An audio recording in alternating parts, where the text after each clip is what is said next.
ou d'Outreau, qui nous a, d'un point de vue, ramené un peu en arrière. Il a fallu recommencer, reprendre, et c'est d'ailleurs vous qui l'avez fait, en particulier vous, la voix de l'enfant, comme votre nom l'indique, qui est revenu sensibiliser le politique et les institutions en général sur la parole de l'enfant.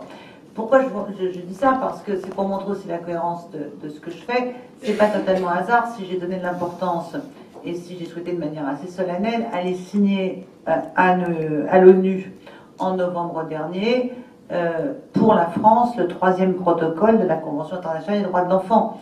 Non pas que je fétichise les textes et les normes, là n'est pas dans le sujet. J'ai jamais pensé un instant que des centaines d'enfants allaient saisir le comité des droits de l'enfant à l'ONU pour faire valoir leurs droits. C'est pas ça, c'est que en signant ce protocole sur la parole de l'enfant, j'attends que l'ensemble des institutions françaises soient inspirées par cet acte fort qui est la ratification de la France. Ratification qui n'allait pas de soi, puisque je vous rappelle que dans la période antérieure, notamment dans celle d'avant 2012, les gouvernements précédents n'avaient pas voulu signer ce protocole. C'est pas qu'ils n'avaient pas eu le temps d'y aller, qu'il n'y avait pas d'avion ce jour-là, ou que... Non, c'était un refus politique de ratifier cette convention, parce que cette convention, elle interpelle et elle sollicite l'ensemble des institutions pour travailler autrement autour de la parole de l'enfant. C'est donc ce que vous faites dans les UAMJ et donc un des sujets sur lesquels nous avons quelques mois pour faire assez vite avancer la France dans ce respect et cette prise en compte de la parole de l'enfant. J'ai entendu la discussion tout à l'heure sur le développement des UAMJ. La première chose en fait, ce que j'ai compris, mais peut-être me suis-je mal interprété, ce que j'ai compris, c'est que, d'abord, il n'y a pas des UAMJ partout. C'est absolument incroyable. Ce que me confirmait Gilles Séraphin il y a un instant, c'est qu'on ne peut pas savoir combien il y en a. Donc, parce que les UAMJ sont protéiformes, pourrions-nous dire.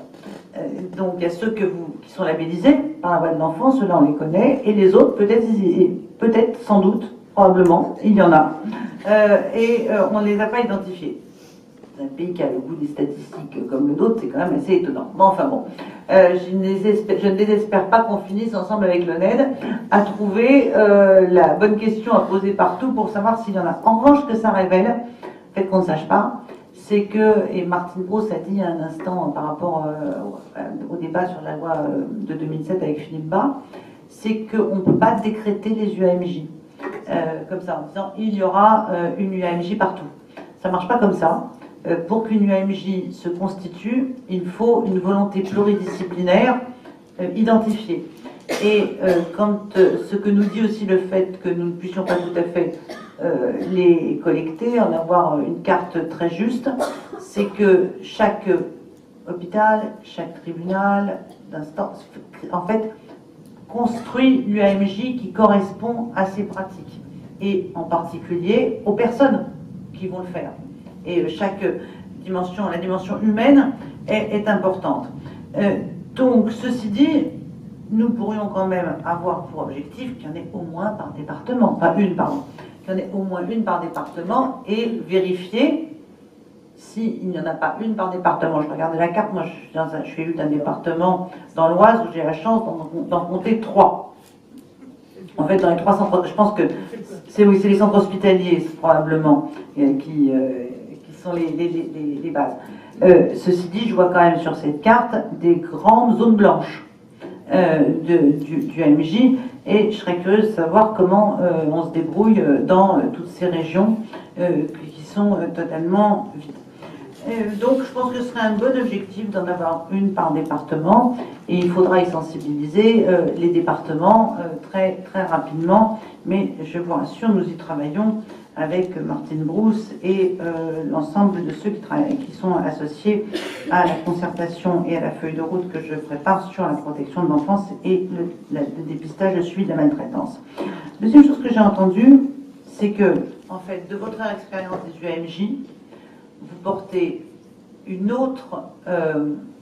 autre projet qui est plus large et qui est celui d'une prise en charge spécifique des questions relatives à la maltraitance. En fait, vous demandez, les UAMJ, au départ, n'avaient quand même comme seule finalité que de recueillir dans les meilleures conditions la parole de l'enfant, de façon à ce qu'on lui épargne d'aller répéter 3 fois la même histoire, puisqu'à chaque fois qu'on lui demande de la répéter, il se demande, mais si je la répète, s'il faut que je la répète, peut-être c'est qu'il ne croit pas à ce que je dis.